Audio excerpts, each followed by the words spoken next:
오늘부터 제21대 대통령 선거 공식 선거운동이 시작했습니다. 민주당 이재명, 국민의힘 김문수, 개혁신당 이준석 후보 등이 앞으로 22일 동안 국민들의 선택을 받기 위해서 전국 방방곡곡으로 유세를 다닐 겁니다. 준비한 영상부터 만나보시죠.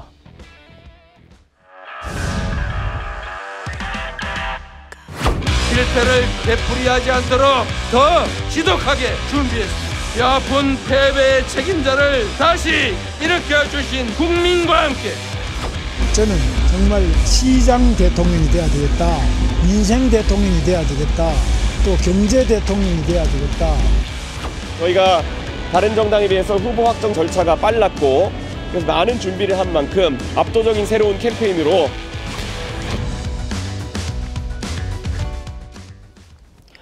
자, 이번 21대 대선엔 총 7명이 출마를 했습니다. 그중에서 보시는 것처럼 기호 1번 이재명, 기호 2번 김문수, 기호 4번 이준석 후보의 3자 구도로 이번 대선 전개될 것 같습니다. 기호 3번이 없는 건 잘 아시는 것처럼 원내 3당인 조국혁신당이 후보를 내지 않고 이재명 후보를 지지 선언했기 때문입니다. 최 의원님, 물론 여기서 또 단일화 이슈도 있을 거고요. 앞으로 20일 동안 무슨 일이 벌어질지 모릅니다만 어쨌든 대선 첫날에 이 3파전 구도 어떻게 보십니까?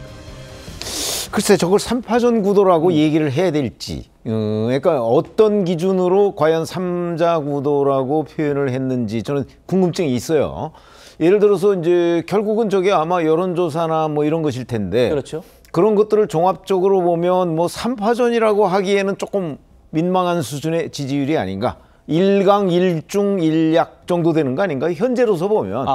자, 그러면 이제 앞으로 가능성을 보자는 거죠. 22일 동안이면 중간에 또 출렁임이 좀 있을지 아니면 이대로 갈지 지금 아무도 예상할 수 없는 상황에서 네. 저는 3자 구도라고 처음부터 이렇게 일종의 프레임을 설정해서 가는 것이 좀 정확한 표현은 아니다 이렇게 보고요. 다만 현재대로라면 하여튼 이 세 사람 중에 당선자가 나오지 않겠는가 이런 거는 이제 우리가 흔히 예상을 할 수는 있겠지만, 네.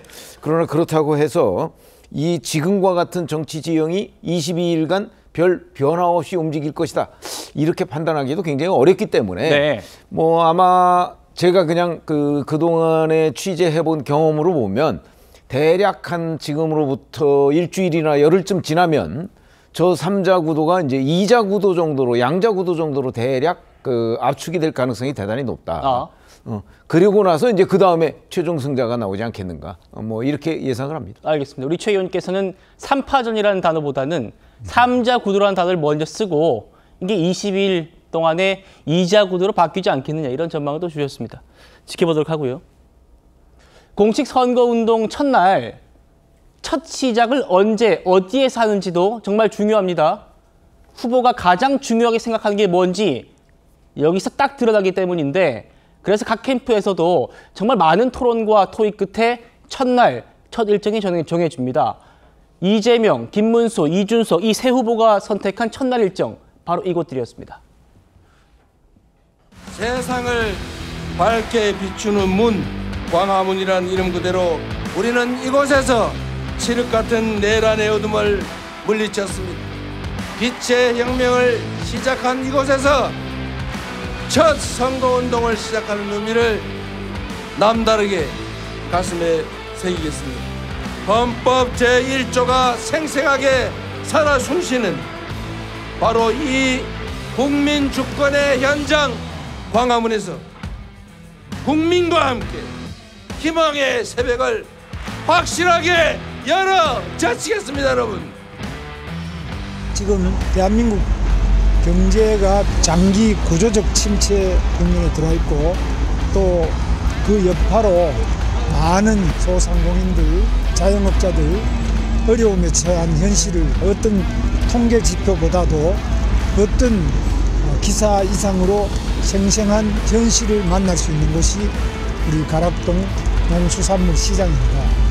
이곳에서 저는 정말 시장 대통령이 돼야 되겠다, 민생 대통령이 돼야 되겠다, 또 경제 대통령이 돼야 되겠다,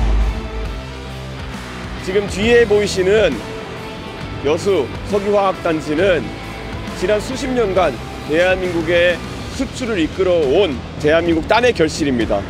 저는 정말 이 24시간 불이 꺼지지 않는 24시간 돌아가는 이 여수 석유화학단지의 공장과 그 안에서 일하시는 노동자분들처럼 밤낮을 가리지 않고 24시간 내내 대한민국의 발전을 그리고 대한민국의 재도약을 걱정하는 그런 대통령이 되겠습니다. 이공계 출신이면서 글로벌 마인드를 갖추고 있다고 자부하는 저에게 최적의 장소가 아닐까.